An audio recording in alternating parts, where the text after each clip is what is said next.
Et cette vidéo est sponsorisée par moi, enfin plus ou moins.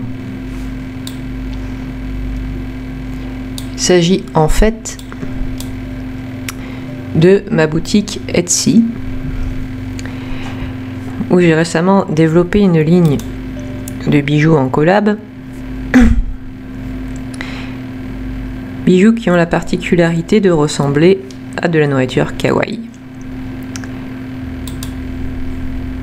Je sais que c'est un petit peu loin de ce qui est rapporté ici d'habitude. Mais ça l'amènerait grandement si vous y rendiez, donc lien en description. Comme je vous le disais plus tôt, son nom est Greenwich Magasin. La plupart des articles sont des boucles d'oreilles, mais il existe aussi certains qui sont des pendentifs.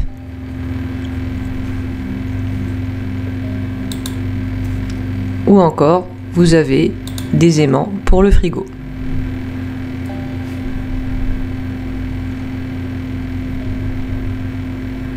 Donc, merci d'avance. Bienvenue, imprudent mortel. Il est temps que je vous révèle le fin mot de l'histoire des appels venus de l'intérieur. Là, les résultats étaient moins tranchés que les dernières fois. Vous êtes 67% à penser que c'était vrai sur Instagram. Toutefois, seulement un tiers des gens étaient d'avis que c'était vrai dans les commentaires YouTube. Donc, en gros, vous avez hésité. Je pensais, après que presque tout le monde se soit trompé 2 fois, qu'il fallait mieux que je parte sur quelque chose de facile. En effet, cette légende est très connue, car c'est une légende. Elle est fausse. Le fait qu'elle comprenne un tueur fou aurait dû interpeller encore une fois. Bien sûr, il en existe, mais ils ne sont pas aussi communs que ce que les légendes voudraient nous faire croire.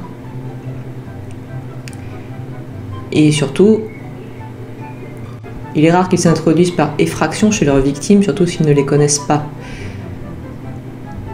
Les lieux publics sont souvent suffisants pour les tueurs en série. Ou alors, c'est qu'ils invitent une victime rencontrée en amont à les suivre chez eux ou à les inviter chez elle. Dans la version que j'ai rapportée, il est question d'un téléphone portable, car en fait, j'avais lu cette version dans la très bonne bande dessinée Légendes urbaines, donc plusieurs tomes sont parus il y a déjà plusieurs années,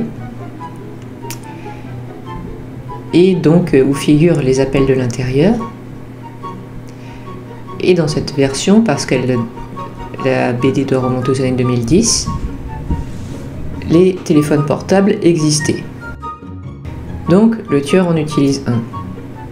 Mais en réalité, la légende remonte au moins aux années 1970, quand se sont généralisées ce qu'on a appelé les lignes secondaires. Donc là, je vous parle d'un temps que les moins de 20 ans ne peuvent pas connaître. En gros, il y avait des maisons où beaucoup de gens devaient appeler en même temps. Notamment, par exemple, les enfants ou adolescents qui étaient très bavards au téléphone avec leurs amis. Et aussi où les parents exerçaient un métier très prenant, du style les chefs d'entreprise, ils avaient besoin aussi d'être souvent au téléphone. Donc pour pas que ça n'interfère trop avec la ligne classique, il était d'usage dans ce cas-là d'en installer une deuxième, destinée, comme je disais, soit aux parents si c'était des businessmen, soit aux enfants si c'était des ados très bavards pour rester en contact avec leurs amis. Mais ça coûtait cher. Voilà d'ailleurs pourquoi, dans cette version de la légende, on précise que la famille chez qui cette jeune fille vient faire du babysitting est riche.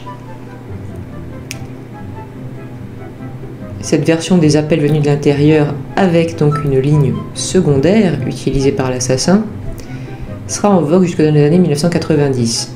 Après quoi, vous avez deviné, il suffit de préciser que le tueur possède un portable, puisque c'était devenu très commun. Toutefois, une question très pertinente était soulevée. C'est vrai que tracer un appel suspect aussi vite par la police, je crois bien que c'est très rare. Mais c'était nécessaire, reconnaissez-le, pour induire une certaine tension dramatique. Une tension dramatique si élevée qu'en fait, cette histoire s'est retrouvée dans pas mal de fictions. Ceux d'entre vous qui avez lu mon blog horrifique savent que je rapportais déjà cette légende. Et j'exprimais des doutes sur sa véracité pour cette raison très simple. Comment l'assassin connaissait-il le numéro de fixe de la maison où il se trouvait? À moins d'être en fait un proche. En tous les cas, il est si effrayant de se sentir observé puis de réaliser qu'on a échappé à un danger qui était sous le même toit que soi, que sans doute cette scène nous a paru familière si vous l'avez vue dans certains films. La légende a en effet inspiré le film Terreur sur la ligne. Probablement aussi la scène d'ouverture du film Scream, bien qu'il n'y ait pas d'enfant à garder dans cette version. Mais ce n'est pas forcément nécessaire. Il suffit finalement que l'intéressé se fasse appeler, harceler, prévienne les autorités, puis que les autorités leur disent « mais c'est sous le même toit que vous », pour que ce soit déjà suffisamment effrayant comme cela. Comme la légende du passager clandestin, celle donc de les appels venus de l'intérieur avait aussi inspiré le scénario d'une publicité pour une marque de bière, celle-là même, comme j'avais expliqué, avec un pingouin pour mascotte qui semble effrayer les gens in universe. On l'avait donc retrouvé à l'arrière d'un siège de voiture, dans la pub qui reprenait l'histoire du passager clandestin, et dans celle des appels venus de l'intérieur. C'est un couple, cette fois, qui est dérangé par un appel où ils entendent quelqu'un leur chanter le jingle de la marque. Ils raccrochent, apparemment ils ont l'habitude. Le mari dit à sa femme « Ne t'inquiète pas, on a prévenu la police, ils vont tracer l'appel ». Aussitôt après le téléphone sonne, c'est bien la police qui dit « Allez-vous-en, l'appel a été tracé, il est sous le même toit que vous ». Le couple ne sait pas dire deux fois et s'enfuit, tandis qu'à l'étage, on voit, avec un téléphone qui se trouve là, qu'effectivement, l'auteur de l'appel est, une fois de plus, le pingouin mascotte de la marque. Donc, cette légende célèbre a quand même dit quelque chose à certains parmi vous. Mais si connu que, justement, certaines personnes sont persuadées qu'elle est vraie. Alors serez-vous démêler le vrai du faux avec celle-ci qui met également en scène des étudiantes? Cette fois-ci, ce sont deux étudiantes, deux colocataires. Elles vivent sous le même toit, elles ont le même appartement, est assez petit, il n'y a qu'une chambre. Donc elles ont décidé de mettre chacune leur lit à un côté opposé de la pièce, chacune, mais il se trouve que l'une des deux a un petit ami, avec lequel elle n'habite pas encore, mais qu'elle voit assez régulièrement, et que la deuxième, elle, c'est une fêtarde qui aime beaucoup sortir et qui parfois ramène des conquêtes d'un soir dans sa chambre. Bon, dans les deux cas, il faut un peu d'intimité. Alors les deux filles ont eu une idée, elles ont partagé la pièce en deux avec un rideau qu'on peut tirer à n'importe quel moment, et qui est donc au milieu de la chambre. Un samedi soir, celle qui a un copain décide de sortir avec lui. Il doit passer la prendre à tout moment. Son amie, elle aussi, doit sortir, mais seule. Elle a prévu de se rendre toute seule en boîte de nuit. Mais, sa colocataire le sait, il est très possible que son amie revienne, comme cela arrive parfois, accompagnée d'un garçon. Elles se souhaitent donc mutuellement de bien s'amuser. L'une d'elles donc reçoit un appel de son copain, il attend en bas, elle descend. Il la fait monter en voiture, ils vont au restaurant, s'amusent bien, c'est une bonne soirée. Et à la fin, la jeune fille dit « Bon, tu viens chez moi? Bon, vous savez tout ce que ça implique, je suppose que vous êtes assez grand. Bon, volontiers. » Donc, cette étudiante et son copain montent, ils arrivent dans l'immeuble, ils montent jusque chez l'étudiante. Elle ouvre la porte, alors qu'il est déjà donc assez tard d'entrer, et là, elle remarque sa colocataire est sans doute déjà arrivée. En effet, elle reconnaît son manteau, accroché au porte-manteau. Et juste à côté, il y a un blouson masculin, donc qu'elle ne connaît pas. Elle comprend immédiatement ce que ça signifie. Elle se retourne vers son copain et dit « Ah, ma colocataire a dû ramener encore une fois un coup d'un soir, peut-être même qu'ils sont occupés là dans la chambre. Ça te gêne pas s'ils sont là ?» Alors sûrement que c'est pas la première fois. Le copain répond « Non, non, pas grave. S'il y a le rideau. C'est juste que, pour ne pas les déranger, il va falloir éviter d'allumer la lumière en entrant dans la chambre. » Donc ils entrent, car la porte est du côté dans la pièce où il y a le lit de cette étudiante-là, sur la pointe des pieds. Ils n'allument pas, ils réussissent quand même, donc à tâtons, à rejoindre le lit et s'y allonger. Je ne raconte pas la suite pour rester correct.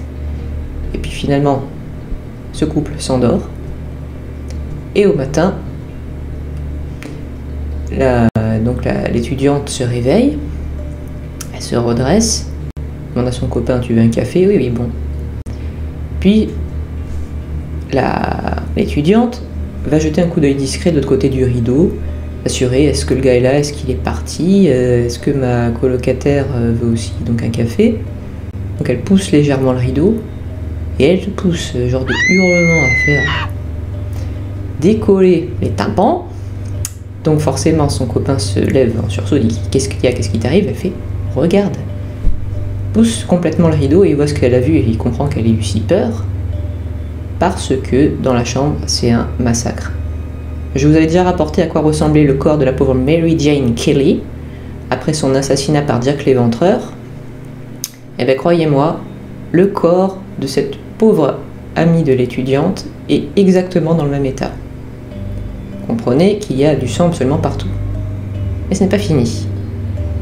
Il y a aussi du sang sur le mur et des lettres ont été tracées avec. Vous savez, façon comme dans l'affaire Omar m'a tué.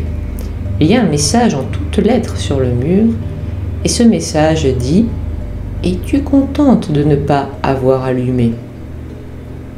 Bon, je crois que vous avez compris. La conquête d'un soir de cette pauvre étudiante se trouvait aussi être un assassin. Il a tué la colocataire, peut-être même avant même le retour de la seconde étudiante.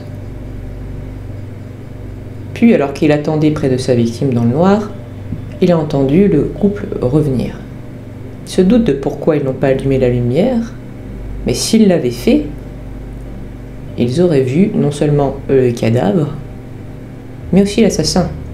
Là, il aurait peut-être été facile de l'arrêter, hélas. Il ne s'est rien passé. Donc, il a attendu que les deux autres s'endorment, et tranquillement, écrit son message ironique. Puis, il est reparti, il a mis son blouson, et il a disparu. Je n'ai pas le fin mot. J'ignore ce qu'a produit l'enquête de police, et je ne sais pas du tout si cet homme a été arrêté. Je crois que non. Il n'a été ni arrêté, ni identifié. Oui, c'est inquiétant. Mais on peut tout de même se dire, tiens, il a épargné ce couple. Pourquoi? Eh bien, comme il ne l'avait pas vu, il y a mieux qu'une chance qu'il soit des témoins, mais aussi, accessoirement, eh bien, peut-être que cet homme-là ne tuait pas de couple, peut-être qu'il ne tuait que des femmes correspondant au profil de l'étudiante qu'il a assassinée.